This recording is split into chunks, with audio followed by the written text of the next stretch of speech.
Sahel, Afrique de l'Ouest, même combat. Si le Mali et le Burkina Faso affirment sans hésitation que la lutte sous toutes ses formes contre le terrorisme est une priorité gouvernementale,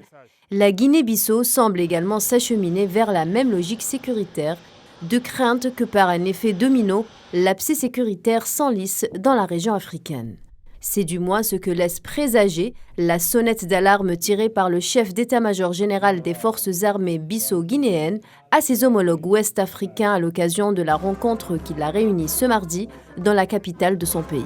Une rencontre qui a réuni les chefs d'état-major généraux des forces armées des pays de la communauté économique des États de l'Afrique de l'Ouest. Biagé Nantan a ainsi alerté ses congénères CEDEAO sur la menace des attaques des terroristes qui s'étend dans la région ouest-africaine, affirmant en outre l'urgence de mettre en œuvre dans les plus brefs délais la force d'alerte de la CEDEAO afin de lutter efficacement contre le terrorisme et de rétablir l'ordre constitutionnel pour mettre fin au putsch dans la région. Dans le même moment, au Mali et au Burkina Faso, les forces armées des deux pays ont intensifié leurs luttes respectives. Les deux pays sahéliens ne partagent pas la vision du tout sécuritaire adoptée depuis plus d'une décennie par les pays membres de l'organisation ouest-africaine, notamment le partenariat sécuritaire avec les puissances occidentales à l'instar de la France ou encore les États-Unis d'Amérique.